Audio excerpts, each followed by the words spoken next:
Compas on the beat from Radio Row. There's no Gilbert Manzano, but there is a Beto Duran from CBS. You know what? Beto just does it all. Golfing, everything. He's the man. So I got to hit him with this because he's earned it. So I'm going to give it to him. What's up, bro? Oh man, I'm so happy I got the what's up, bro. And unlike Gilbert, I like when you say what's up, bro, because I told you this a long time ago, Fernando, if that's your real name. I'm proud of you. I'm happy for you, and I've always enjoyed your energy.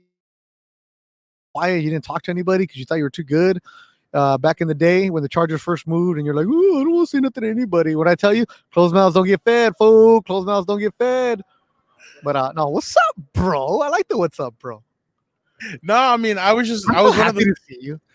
And for full disclosure here, I'm gonna just take over the podcast right now. He ain't gonna talk. They're like, "You want to wait for Gilbert?" Nope, we're not gonna wait for Gilbert.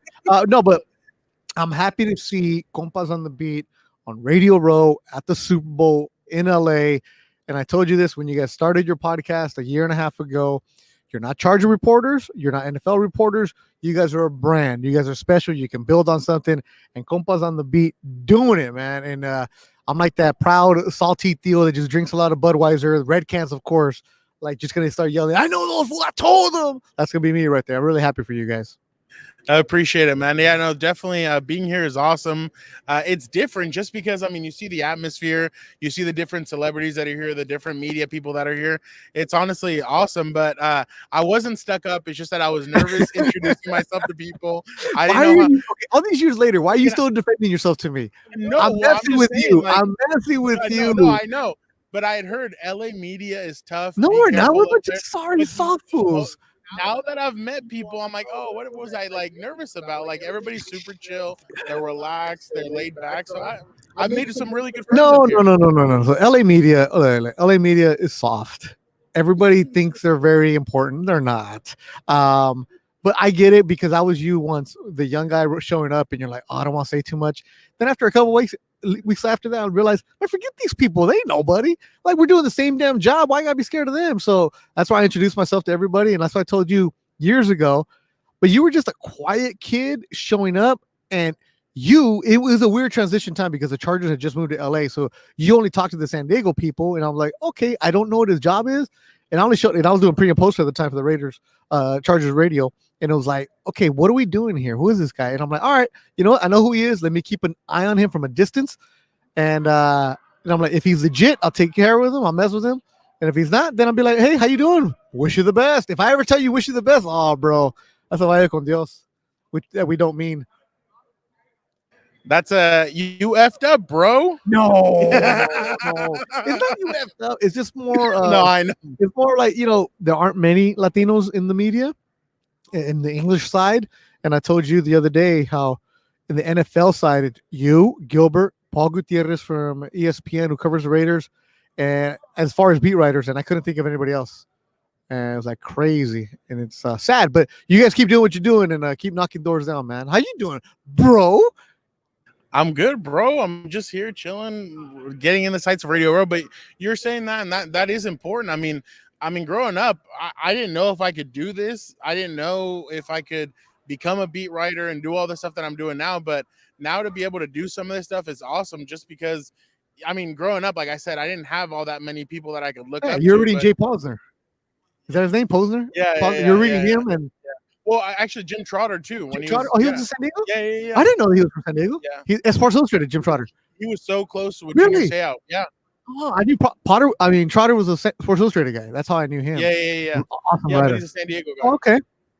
Yeah. So he was awesome in his role. You know how inspiring you are? And I'm being dead serious here. I know when I've come on the podcast before and I've like harassed you guys and stuff, but I said, watch you guys from a distance, give you guys, do the little brothers, and a big fan of yours. You're inspiring, Fernando, because to see the Latino last name at Sports Illustrated, dude, like, I don't think you understand how important it is. I know your family doesn't because they're just like, that's the kid we go to Costco with. You and like, we go to Tijuana for the dentist, right? Like, that's what we do. Like, they don't understand the significance of what you've done and what you've accomplished and where you're going. And I take a lot of pride in seeing Ramirez in a Sports Illustrated byline, like just walking up right here, and there's a piece of paper that says Compas on the beat here at Super Bowl.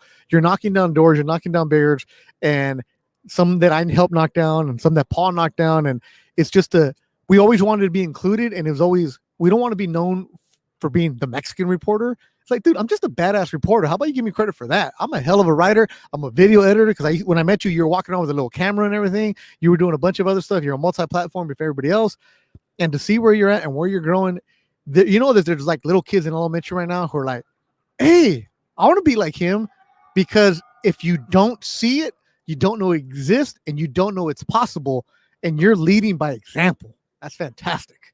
So keep doing what you're doing. No, I appreciate that. Yeah, no, and I mean that's the thing that you have to do. You have to knock down these doors. You have to be able to help that next generation out, kind of like you Only have. if And they're good kids, because there's a bunch of little creídos que buenos para nada that you're like, nah, calm down. You have a TikTok. I'm not gonna help you. well, Yeah, I'm salty too. some people Don't want to. don't get in trouble. Don't get in, let me be the No, one get in okay, trouble. all You right, know, you know, all right. you're what's up, bro. No, but at the same token, like just because you're Latino, we're not gonna help you if you're lazy. Like we're not gonna help you. Oh, we might reach out to you a little bit, but it's got to be reciprocated. And we want to help each other out. It's fantastic. And I didn't mean to come on the soapbox here, but just seeing you and Gilbert here gives me a lot of pride. And be like, damn, there's not many of you, but you guys are at the freaking Super Bowl, man. That's awesome. Yeah, no, and it's awesome. And it's like you said, you look around. There's not a lot like us. So yeah, it's I think it's just the people at this table and the guy upstairs writing who was on deadline. Yeah. But definitely On the it, English side, yeah. there's some, yeah, no, there's a lot of pride in it, and you are right. Sometimes I feel like Gilbert and I need to take a step back and really analyze and be like, oh wow, like we really are. It's Two of hard. the It's few. hard for you guys, Yeah. and I know this isn't the Super Bowl content you guys wanted, but it's hard for you guys because you guys are so young. Because you guys are still trying to fight to get that job, to maintain the job. Me as a guy in my 40s, where I don't care if I get fired, because I've been fired plenty of times and I've been replaced plenty of times. If they get rid of me, cool. I'll just go play golf tomorrow. I don't care. It's like, let me be the one rebel rousing and really beating down that drum of like, hey, we need more Gilbert, we need more Fernando. Let me be the one that gets in trouble. You don't. You just keep on plugging away and keep writing and keep on creating content, because people don't understand how hard it is to do what you do and the grind that you go through, and the fact that you guys are doing podcasts on the road, the fact that you're doing a podcast in a car, and everybody wants the glory, and they don't realize that, dude, you're broke, man. There's some days I know you're like, fuck, do I have enough money for gas to get there? And you don't have to say this, but we've all been there, done that, where like, damn, I just borrowed $15 so I can put it into my bank account. That way I can take out $20. That way I have $4 left in my account where I don't have the overdraft fees, just so I can put gas to go work a high school game where I'm working for free, but in hopes of that's eventually going to pay off. And it does, man. And that's the grind that everybody goes through. And everybody's like, oh, you're so good. It's like, yeah, I've been an overnight sensation for 20 years, right? It takes a long time to get after it. No, and I'm on right now. no, well, I mean, and that's really what some people don't see. Like they're like, "Oh, congratulations," and you really have jumped there. But it's like, no, I grinded all these years. I've been rejected numerous times. I probably sent out in probably the last 3 or 4 years, I probably sent out over 2,000. I filled out 2,000 applications, and I probably heard yes once. Stop it. Yeah. Where were you trying to apply? Different places, just beat writer jobs. I mean, Atlanta Falcons, covering the Dolphins, covering different teams. And sometimes I don't hear anything back. Sometimes I hear, "Oh, thank you for this, but we're gonna go elsewhere," stuff like that. And I mean, it motivates me more than anything. I mean, It doesn't put me down because I know that I'm qualified. I know I've busted my behind all these years, and I know this stuff is going to pay off later. And I mean, it really has. I mean, like you said, we're right here. We're at Radio Row. We're at the Super Bowl. We're doing Compas on the beat, and it's just, it's a dream come true, but in the sense of the dream doesn't stop here. Like this isn't the end. I want to continue doing this crap. I want to continue moving up, and I want to continue doing my thing. And honestly, I hope that we can continue doing this and continue growing. But this is all about growing and continuing it, and really trying to knock down those doors for the next people behind us. Yeah, and it's when people are like, "Oh, how long did it take you to get that job?" You know how many TV jobs I got rejected for? All of them, just like you. Even though I work in TV now. Early on in my 20s, it was like nobody would give me a shot, and I realized because I wasn't ready, I wasn't prepared. With the great Jim Hill on CBS. CBS 2, Saturday and Sunday, Sports Central. I'm there and I love it. It's fantastic. But as far as back to you, like you're getting rejected, you know how many people would say, "Oh, they're just a bunch of haters. They don't do this and that." Like you can't have that attitude. It's not personal. It's business, and it's always you didn't come this far just to come this far, and all you need is that one person to say yes. So you got rejected. Oh well, somebody else.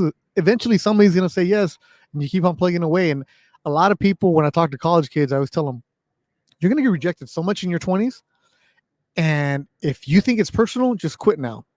It's not personal. It's just you don't fit that role at that time, and a lot of people, oh, I'm better than them. Yeah, they are, but maybe they had a better suit in their interview. Like it's the stupidest things, but it happens, and it's a very subjective business. And one person might love the way you write, somebody else doesn't. Just at the end of the day, be true to yourself. Just true to yourself, and that's why I love you and your attitude and your personality. The what's up, bro, and all that other stuff, because there are so many salty, bitter people, and you'll see them at Radio World this week where they pretend to care about this. And like, no, you don't. You guys, like, I want to be famous when I'm on TV. No, fool. The people who are famous are the athletes we're watching. They're the ones that where people are like, oh my God, when I used to cover Laker games, oh, you're the Laker. I'm like, no, no, no, no. That's Shaq and Kobe. Like, you're going to see them. Like, you don't care about me. So it's fun. You don't let the business swallow you up. You have a life. You maintain the distance. Damn, I am preaching today, bro. Don't let it become your identity.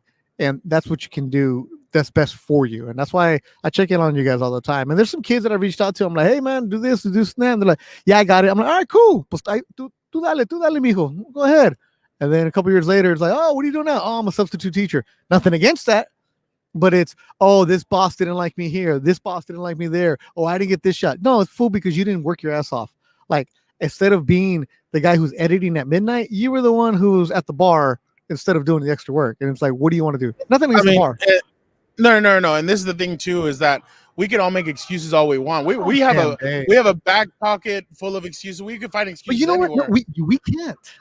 Well, yeah. We can't. No. The Mexicans can't. No. In this business, a Mexican cannot make an excuse because they don't care. They don't. We got deep today. Oh yeah. What's up, man? Over the WWE. You good? Hey, I'm hyped. All right. There's gonna be some wrestlers here this week. I'm so hyped. I'm gonna see who we can get on the show. But let me ask you before we head out and everything, who you got this Sunday? Sunday, I got Ice Cube. And you think he's gonna show up? Yeah. He was at NASCAR. Hey, that was a cool performance, by the way. You're gonna think that Ice Cube, a big Raider fan, big football fan, is just gonna let this happen in his backyard? There's got to be something, right? Who's performing on the halftime show? Eminem, Dr. Dre, Snoop Dogg, Mary J. Blige. So it should be him. That's why I've been saying all day, like, I hope we get Ice Cube that comes out, and honestly, this is something where he needs to come out. There you go. There's always some kind of surprise, right? But who do I got this weekend? The scalpers, the brokers. They're the ones cleaning up, bro. My goodness, the fees. And like now, you can't slang a ticket. You have to have the actual app. You got to use it. You got to download. So the high-tech brokers are making a killing on all this stuff. That's what it is. That's where the money's at. So that's who won. But you want a game prediction? Yeah. I think Stafford stays conservative. I think Stafford doesn't do anything crazy. I think McVay realized that the beat down from the Patriots a couple of years ago and is like, hey, you're a boy wonder, but damn, mira, mijo, también. Here's how you can do it. And I think Burrow in his first Super Bowl, he won't get overwhelmed, but I think McVay learned the lesson a couple of years ago in Atlanta and make sure that his team doesn't do anything crazy. Don't go hero ball with Matthew Stafford. Don't let him be, I want to be a hero. Stafford, just find a couple hundred yards for Stafford. I think the Rams win this one. I can be your hero, baby. Oh, wait, that wasn't. I don't know what that means. Enrique Iglesias? No? That's Enrique Iglesias? Yeah, bro. That's supposed to be Enrique Iglesias? Bro, it's the closest I could get to. You're like, what, 25, 26? What are you doing quoting Enrique Iglesias? Bro, he has good stuff. Since when? I mean, years past. What years? I don't know. You're in elementary. 2000s. We're in 22? Yeah, but they wouldn't play all those crazy songs that, like, those rap songs at school, so we'd have to listen to that kind of stuff. You are becoming the old man now, playing songs that nobody has any idea what you're talking about. That's what you've done. No, but I listen to other songs too. Oh, Gilbert's lucky he's not here, because Gilbert probably, yeah, it's a good song. You'd be, I like that. You don't have anything from this year and anything current, nothing, huh? I mean, do you want me to do the gritty? See, there you go. I don't want you to do it, but you have something current. What you want to do as you're getting older, you don't want to be the old man who references songs the kids don't know. That's the key to staying young. You But don't that's want to why I be, threw it out with you. but you don't do it to old people too, because now your listeners are like, "Who's Enrique?" Because there's listeners, right? There's kids listening. You don't want these kids Enrique like it because you have an image. You have that boyful look. You don't drink, so you're gonna have great skin the rest of your life. You're gonna be all right. You're not gonna have hangovers. You're gonna have baggy eyes, so you're good. Don't Enrique's like what 2010? Yeah, probably. I saw him with Pitbull once. Yeah. See, did I bring that up? No. Well, you brought it up now. Yeah, and then when Enrique came on, I was like, bye. Oh, you want a concert? Go Mark Anthony, bro. All right. Well, there you go. Beto Duran All right, has let me the plug what I Rams got. win. Okay, so I'll be at the haha in no. that's what's gonna happen for Radio Plug your Row. podcast. Nah, whatever. CBS 2 on Sundays, Jim Hill, Sports Central, Instagram, Beto Vision, where I've been harassing these guys. Twitter, Duran Sports, I'm professional. No TikTok because I'm in my 40s. And besides that, just keep on doing the compas, man. Proud of you. Do you guys have any merch? Not right now, You but guys have any stickers? We will have some. You have shirts? Actually, we have not. We tried the shirt thing, but we're in the process of doing more with the merch. Look, let me tell you about. I've never met Dan and Diego, and I don't want to. But you get that fool to get his pinche hat off, his sombrero, go to Tijuas and get some fucking stickers, bro. How hard is it for Dan and Diego to smuggle some stickers? You know what I was gonna do? A Dan and Dago shirt that said Hilberto. You know how he says his name all along. I think people would like something like that. Stickers. That's all you need. Because here you're at My radio. face, No, what's up, bro? what's up, bro? A Hilberto, a Gilbert, like pretending to do something. Like those kind of stickers is what you need because it's Radio Row. You just start handing them out. Come on, plug. I can't give you all my secrets. I know. If you want stickers, go to Beto Vision. I'll send you some stickers. There you go. We got it. All right, Beto. Thank you so much. Bye.